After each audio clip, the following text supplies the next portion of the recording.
Alô, alô. Alô. Boa tarde a todos. Boa tarde. Já tá aí. Tá saindo o som aí? Sim. Bom estar aqui de volta depois de alguns meses. O tema... Só um minutinho que vai. Tá aparecendo aí.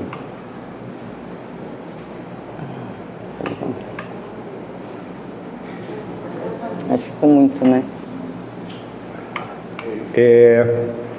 A verdadeira propriedade. Eu vou gastar alguns minutinhos, porque eu decidi falar sobre esse tema, e depois de passar do tempo eu corto no final, quando eu vi o Rui começar a querer espantar a gente daqui, a gente encerra, tá bom? Mas eu sou um divulgador da doutrina, tá? Sou trabalhador lá do Esmeralda de Jesus, e já faz alguns anos, mais de 10 anos, e nós temos uma equipe lá que trabalhamos também, uma das equipes com moradores de rua.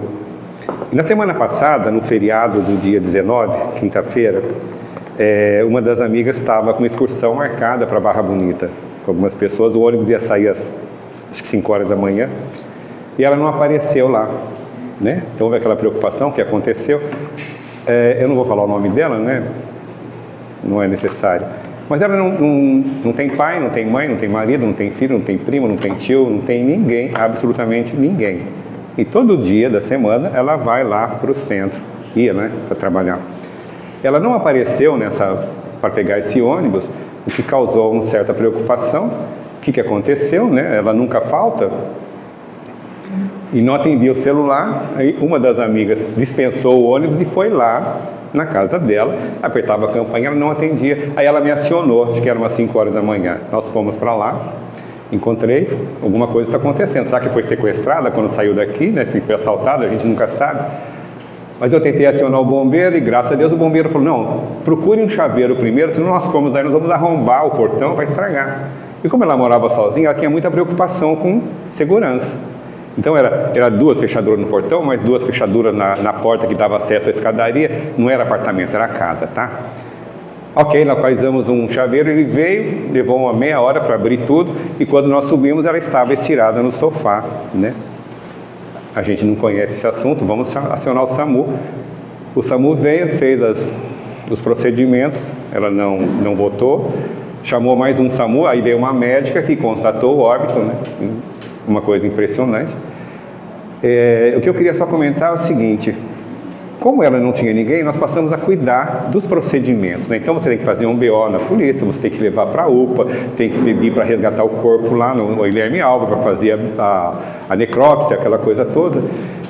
E nesse processo todo, algumas coisas foi meio complicada para resolver, né? Como ela não tinha parente nenhum, ninguém tinha cópia de chave, a gente acabou resolvendo tudo por ela, assinando a documentação, fazendo os BO da delegacia. Depois, como ela não tinha parente para reconhecer o corpo, é um documento que eu nunca tinha ouvido falar, um tal de DGP-10, que é alguém que não é da família assuma a responsabilidade. Isso tudo foi feito, ok. Mas eu queria comentar o seguinte: o interessante foi que a gente descobriu que todos os bens que ela tinha, inclusive a casa, ela já tinha feito doação em vida. Então, ela não tinha apego absolutamente nenhum. E uma das amigas, né, aliás, algumas das amigas que iam viajar com ela, e nem todas eram espíritas, falaram que ela já tinha dito: se um dia eu partir, vocês podem ir lá e pegar o que quiserem da casa. Então, eu só queria comentar sobre essa libertação dessa amiga aí, né, que absolutamente não tinha nada. Está tudo documentado. Inclusive, depois todo o processo feito para fazer o enterro no Areia Branca, alguém descobriu, ela comentou alguns anos atrás que tinha pago a cremação. Aí volta todo o processo, para a cremação tem que ter 2 médicos para assinar, volta todo o processo. Mas nós corremos e conseguimos isso, sexta-feira foi tudo resolvido, e ela deve estar sendo amparada aí, se Deus quiser. Os moradores de rua no qual nós trabalhamos constantemente, em média 110 a 140 por dia, todos preocupados e orando por ela, foi uma coisa muito bonita de se ver. Então eu resolvi falar justamente sobre a verdadeira propriedade, né? O que nós temos.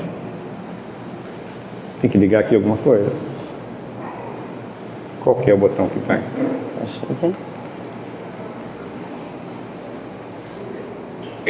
Acho que é mais fácil eu apertar aqui. Eu não sei fazer isso.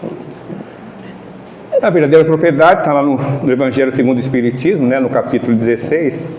Eu vou falar de praticamente todos os vídeos, de 1 a 5 e de 9, o 9 e o 10. O que se leva dessa vida. Será que vai agora? Vamos ver.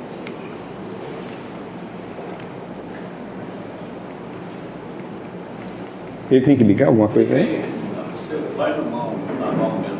Eu vou tentar resolver. Tá, então você vai me ajudando aí, eu vou falando, que não tem muito slide, tá? Tá. Então, comentar sobre propriedade, olha, o Sylvester Stallone, há alguns anos atrás, colocou essa mansão dele à venda por 110 milhões de dólares. Aí ele, pode passar mais um. Ele vendeu, na verdade, para a Adélia, a cantora Adélia, por 58 milhões. Deu um desconto muito grande. Pode ir para adiante. Eu estou passando. Eu vou passar. Então, olha aqui, a atual mansão mais cara do mundo está à venda por 1,5 bilhão de reais. Vamos falar então sobre uma das mansões mais valiosas do Brasil. Temos essa aí, foi anunciada por 220 milhões, fica em Jardim Pernambuco, Desculpa. Na zona sul do Rio de Janeiro. Próximo. Essa do Edmar Cili Pereira, está à venda por 76 milhões. Outra.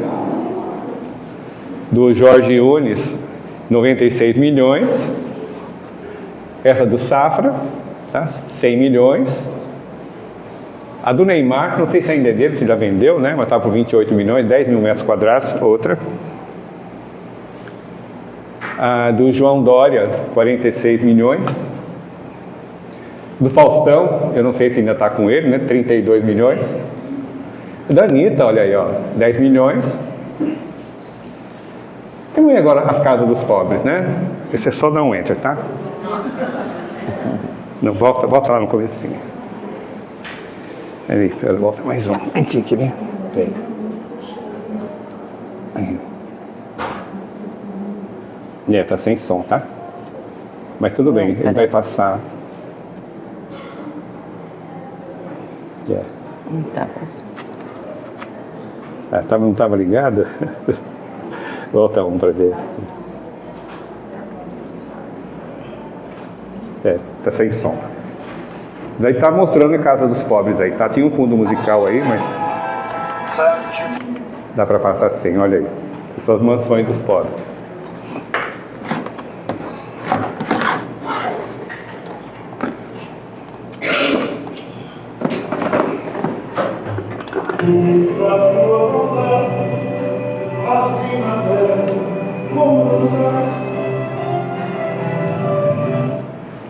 Agora vamos ver as grandes fortunas do Brasil. Um clique. Só um. Ó, o Saberim, o Safra, o Lehman, Teles e até o Sucupira, que é o quinto aí com 7,6 bilhões de dólares. E eu fiz uma conta com minha aposentadoria, quanto tempo eu viveria com essa fortuna dele. Mais um clique, por favor. Não está aparecendo ali, mas deu 180 anos, tá? De vida, tá bom? Aqui, ó. Aqui tá bem no cantinho. Mais um. Esse é o funeral de rico. E vamos ver o funeral de pobre. É parecido. Olha aí, ó. Vamos lá. Ó. Opa, volta um. Aí nós temos aí, só como exemplo, tá? São relógios, né? Olha, 3,3 milhões de dólares, 5,7, 3,6. O que a gente faz com o relógio? A gente usa ele para quê? Para ver hora, né? Então, dá mais um clique, por favor. Mas nós temos aí, tá vendo? Da Shine, da Shopee, da Turbo Ofertas, olha, com o mesmo preço você vai ter o mesmo resultado, tá bom? Mais um. Vamos ver as grandes fortunas do mundo. Essa vida não se leva nada, nasci sem nada, se Deus tomou, bendito seja o nome do Senhor. Se Deus tomou, bendito seja o nome do Senhor. Ok. Eu vou falar também de cemitério. Ó, eu tenho aqui um passador de slides, que sabe, você colocando aí resolve o problema. Vamos ver.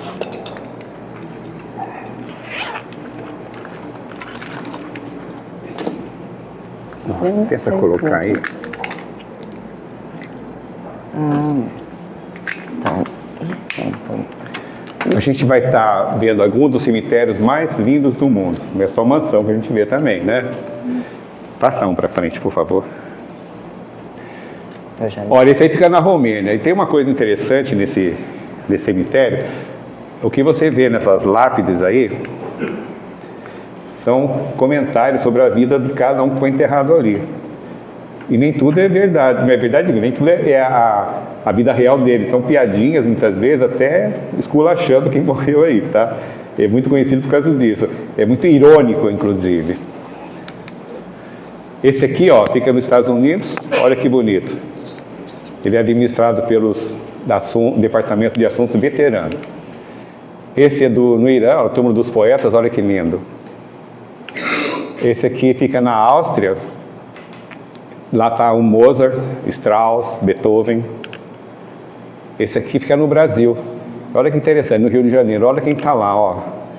Entre eles, Cazuza, Tom Jobim, Carlos Drummond de Andrade, Chacrinha, Olavo Bilac, Cecília Meirelles, Oscar Niemeyer, Vinícius de Moraes.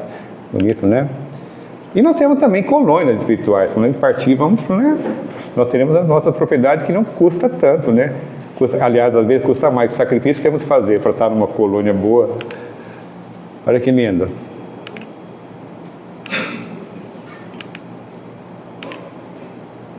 Vai dever a cada um de nós o que fazer para arrumar um apartamento, uma casinha lá, tá bom? Vamos lá então, voltar, né? O que é um usufruto? A gente usa muito essa palavra aqui, né? Quando está fazendo transações imobiliárias, principalmente. É o direito conferido a alguém durante certo tempo de gozar ou fruir de um bem cuja propriedade pertence a outro. Ok? A minha sogra fez isso, tinha 8 filhos, ela estava já com 90 anos, chamou todo mundo no cartório e passou todo o direito para ir até ela morrer, ela era dona da casa. Quando morresse, a gente começa a fazer a comparação com o que a gente faz quando está aqui nesse mundo físico, é uma coisa parecida, né? No Evangelho segundo o Espiritismo, no item 8, ele fala sobre pobreza e riqueza. Qual é a definição que ele nos dá? Ó, no caso, a gente sempre costuma falar o que dói mais na gente, o que é mais pesaroso para o espírito, a pobreza ou a riqueza? A pobreza é uma prova de paciência e resignação e a riqueza é uma prova de caridade e abnegação. As duas são difíceis, viu? A gente acha, sempre pensa, o cara que é rico não tem problema nenhum, ele pode fazer o que quiser, mas a responsabilidade que ele tem quando assumiu ser rico, né? O pobre pensar, isso não tem preocupação nenhuma, não deve nada, não tem como gastar, mas o que ele assumiu de compromisso. Kardec fala que a riqueza é um meio de experimentar o homem moralmente, sendo ao mesmo tempo um poderoso meio de ação para o progresso. Aí vem, e Deus não quer que ela permaneça longo tempo improdutiva, pelo que incessantemente a desloca, né? Você vê casos de famílias aí, bilionárias, milionárias, morre o chefe da família, os filhos em menos de um ano destrói tudo, perde tudo, né? Então, tem que deslocar mesmo. Cada um tem que possuir a riqueza para se exercitar a utilizar e demonstrar que uso sabe fazer dela. Todos nós temos que experimentar esse poder de ter dinheiro e o que fazer com ele. Então ele fala, né, se todo mundo possuísse a riqueza, ninguém trabalharia. Já pensou? Seria um marasmo, né? E o progresso ficaria estacionado, não haveria progresso. Divaldo tem uma frase interessante, ó, o que nós temos nós deixamos, o que somos nós levamos. Ok, vamos voltar à questão do usufruto, né? Vamos embora, não é mais nosso, vai ficar para os outros. Olha que comparação legal, ó. Quando alguém viaja a um país distante, o que leva na bagagem? Eu tenho filhas que moram longe, moram fora, toda vez que vai, é aquela preocupação, o que vai levar na mala? É somente o essencial mesmo, né? Aliás, hoje com o custo que está o preço da bagagem. Sua bagagem se constitui de objeto que utilizará naquele país. Não tem que se preocupar com o que vai ser inútil lá. Vamos deixar tudo para cá, né? Vai levar só o essencial. Então, o homem só é dono daquilo que pode levar desse mundo. O que a gente encontra ao chegar, quando nascemos aqui, e deixa ao partir, a gente aproveita enquanto estamos aqui encarnados. Ok? Nós não temos posse de nada, absolutamente nada. Simplesmente usufruto. Deus nos dá essa possibilidade tomamos como emprestado esse corpo, a família, os bens que nós temos, quando partimos, vamos sem nada. Não precisa nem colocar aquela roupa maravilhosa, aquelas joias todas no caixão. Mas então, o que a gente possui? Nada do que é de uso do corpo, nada mesmo, não vão levar nada. Tudo que é de uso da alma, e que ninguém tira o que a gente conquista na nossa alma, no nosso espírito. E será muito mais útil no outro mundo, lógico. Nós estamos aqui num aprendizado para praticar o bem, a caridade, o amor e colocarmos em nosso espírito a nossa evolução espiritual, a moral, a caridade, o perdão e nos elevarmos. E quais seriam então, né? O que a gente levaria? A inteligência, ninguém nos tira, os conhecimentos, ninguém nos tira, e as qualidades morais que nós adquirimos aqui. Então todos nós temos a oportunidade, enquanto estarmos encarnados aqui, de colocarmos em nosso espírito conhecimento, sabedoria, paciência, inteligência, que é o que nós vamos efetivamente usar quando partimos. Então o espírito, a gente traz e leva aquilo que nós já temos. Se passamos essa vida aqui e não acrescentamos nada, vamos voltar com o que a gente já tinha. Quando praticamos bondade, caridade, perdão e conseguimos fazer desse sentimento algo tão natural como a nossa respiração, já faz parte da gente, nós vamos estar evoluindo mais, né? Ninguém pode tirar da gente e vai ser de muito mais utilidade quando lá tivermos. Então, o que a gente pode dizer? Depende de cada um de nós ser mais rico ao partir do que quando chegamos. Lógico, tudo que nós fizermos de bem, de amor, seguindo os ensinamentos de Jesus, nós vamos estar acrescentando em nosso baú de riqueza, nosso tesouro, em nosso espírito, em nosso coração. Visto que, do que tiver adquirido em bem, resultará da posição futura. Ok? O bem que eu estou falando não é propriedade, tá? Não é para sair sambando, tá?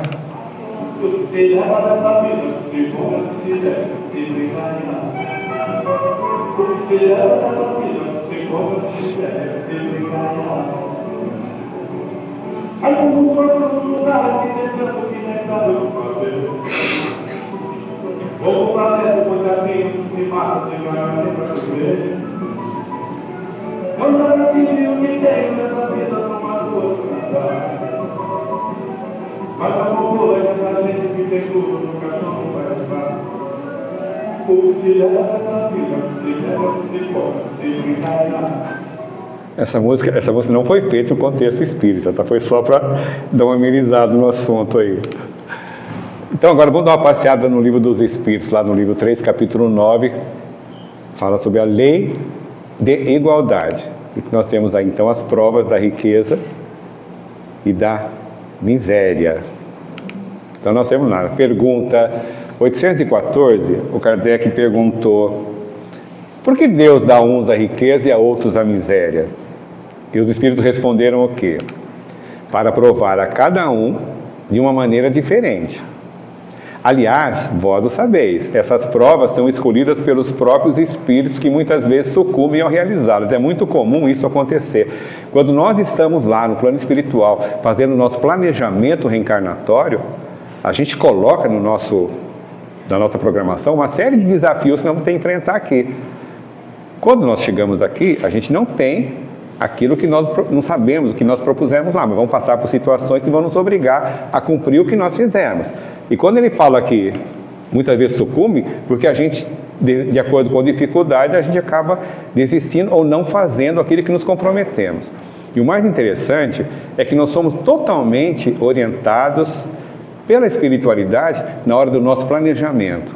E somos alertados: olha, não faça isso agora, você não vai conseguir, é muito pesado, deixa para a próxima encarnação.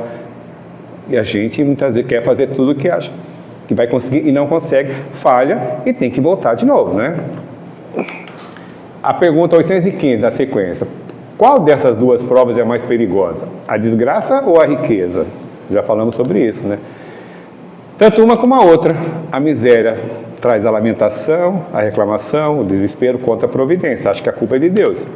A riqueza leva as pessoas ao excesso, perde o controle.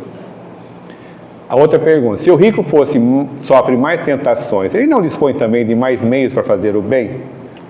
Interessante, né? Ele é rico, tem condições, por que não pode praticar o bem? E justamente o que nem sempre faz. Ele torna-se egoísta, orgulhoso, insaciável. Suas necessidades aumentam com a fortuna, julga não ter o bastante. Quanto mais tem, mais quer. É impressionante, né? A gente vê isso. Agora a prisão desse rapaz aí do Banco Master. Que coisa impressionante, né? Vai de aviãozinho, 200 milhões de reais, um aviãozinho particular dele. Então, não vamos julgar, né? Vou passar algumas parábolas de Jesus, ainda tem tempo aí, que vai tratar sobre esse assunto aí, tá? Primeiro, a salvação dos ricos foi tratado em Mateus 19. Jesus estava fazendo a preleção deles lá, né? Contando o caminho que leva ao Pai, como fazer, né? O amor, caridade. Aí chegou um rapaz para ele, Jesus fala para ele, guarda esses mandamentos. Ele pergunta, o que eu devo fazer para adquirir a vida eterna? E Jesus vai dizer para ele, guardar os mandamentos. Quais seriam? Não matarás, não cometerás adultério, não furtarás, não darás falso testemunho e, além de tudo, honra teu pai e tua mãe. O rapaz, obviamente, e ama o próximo como a ti mesmo. E ele fala, mas eu já tenho feito isso, o que mais falta fazer? O que eu preciso, né? Aí vem Jesus, com aquela paciência, aquela calma. Se queres ser perfeito, vai, vende tudo que tens, dá aos pobres e terás um tesouro no céu. Depois vem e me segue. O que aconteceu com esse rapaz? Ficou triste, virou as costas, porque ele tinha muita coisa, né? E foi embora. Aí vem a frase, né? É mais fácil que um camelo passe pelo buraco de uma agulha do que um rico estar no reino dos céus. O camelo aqui naquela época é um tipo de uma corda, tá? Um cabo, mas não é o animal, não. A segunda parábola é preservar-se da avareza, está em Lucas 12. Esse senhor aqui, ó, era muito rico. As terras naquele ano tinham produzido absurdamente muita coisa, mas produziram tanto que ele praticamente não tinha onde guardar mais. E a preocupação dele, o que eu vou fazer? Eu não tenho onde colocar isso mais. Vou fazer a colheita e vou colocar onde? Aí vem a ideia, né? Já sei o que eu vou fazer. Ele vai demolir o depósito que ele tinha, vai construir um bem maior e vai colocar toda a colheita dele e vai falar para a alma dele, tem de reserva muitos bens para longos anos, então repousa, come, bebe, curta a vida, dorme, curta, vá para as baladas, né? Vai fazer tudo. Aí vem a mensagem do Pai, da providência divina. Que insensato és, esta noite mesmo tomar-te-ão a alma. E para que servirá tudo que acumulaste? A gente nunca sabe. Apesar de ser a única certeza 100% que todos nós temos é que nós vamos partir um dia. Não sabemos quando, mas todos nós vamos partir. Podemos sair daqui e morrer atravessando uma rua, mas é a única coisa 100% mesmo. E o que vai servir o que a gente acumulou, né? E vem a lição da parábola. Isso é o que acontece para quem acumula tesouro para si próprio, mas não é rico perante Deus. Essa história que todo mundo conhece, mais ou menos, né? A casa de Zaqueu, Jesus está com a equipe dele passando. Zaqueu é um carinha pequenininho, cobrador de impostos, anãozinho, quer ver Jesus, sobe numa árvore. E Jesus, quando vê, fala, desce depressa, eu quero que você me hospede na tua casa hoje. Aí, o que acontece com os amigos que estavam do lado lá, né? Começaram a falar mal. Que esse cara aí, ele foi hospedar-se na casa de um homem de má vida. A pessoa é um bicho feio mesmo, né? Não pode ver nada, sempre julga mal, né? E ele fala, né, Zaqueu, dou metade dos meus bens aos pobres, se causei dano a alguém, seja no que for, indenizo com 4 tantos. Olha que dedicação. E Jesus lhe disse, esta casa recebeu hoje a salvação. Veja só, ele abriu mão daquilo que ele tinha. E o mal rico? Nós temos aqui o Lázaro e um homem rico, ok? Os dois desencarnaram. O Lázaro vai para o céu e o outro vai para o inferno. Inferno, força de expressão, tá bom? Aí o rico fala ele está lá sofrendo naquele ambiente terrível, e ele vê o Lázaro na felicidade e fala: Abraão, tenha piedade de mim, manda Lázaro para me ajudar, porque eu estou sofrendo muito tormento nessas chamas. E Abraão fala: lembra-te que recebeste em vida teus bens, e Lázaro só teve males. Por isso ele agora está na consolação e você nesses tormentos. Ele está pagando pelo que fez mau uso daquilo que ele tinha. E a última agora é dos talentos, né? Um homem ia fazer uma longa viagem, chamou os servidores e entregou seus bens. Tá? Vamos lá, ó. Deu 5 para um, 2 a outro e 1 a outro. E cada um segundo sua capacidade impartiu. Ok, aí ele volta, vai cobrar o que foi que eles fizeram com os bens que foram deixados a eles. Quando voltou, então, foi verificar o que tinham realizado. O que recebeu 5 fez 10, né? Foi elogiado. Fosse fiel com pouca coisa, compartilhe de minha alegria. Eu vou te dar outras coisas. O que recebeu 2 transformou em 4. Fosse fiel, compartilhe a minha alegria, e confiarei outras coisas. E aquele que recebeu 1, o que ele fez? Ficou com medo de perder, enterrou. E devolveu 1 só e ainda estava todo feliz. Servidor mau e preguiçoso. Ele achou o quê? Que ele não podia perder, né? Ele não fez nada com aquilo. Deem esse talento a quem tem 10, o que pouco ele tinha ainda foi tirado. E falamos sobre Deus então, né? É o único proprietário dos bens da terra. Nós não temos nada, absolutamente nada. O homem é apenas usufrutuário. Nós estamos aqui temporariamente usando um corpo e os bens que nos dados. Quando partimos, vamos deixar tudo para trás. Administrador por concessão temporária que nós somos. Então, quais seriam as nossas propriedades legítimas? Está lá no item 10, desse Espírito Emile de Bruxelas, 1861. As propriedades legítimas são aquelas que não resultam dano para ninguém. Esse outro espírito aqui, ó, ele fala qual o melhor emprego da riqueza.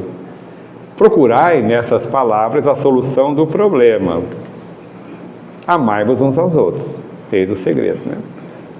O Fenelon, no item 13. Em que consiste o bem e o mau uso dos bens terrenos? O mau uso consiste em aplicá-los exclusivamente na nossa satisfação pessoal. Já entra egoísmo aí, né? E o bom uso?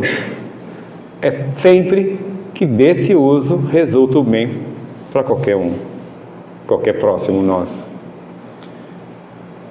E Kardec ainda complementa: a desigualdade das riquezas é um dos problemas que inutilmente se procurará resolver, desde que se considere apenas a vida atual.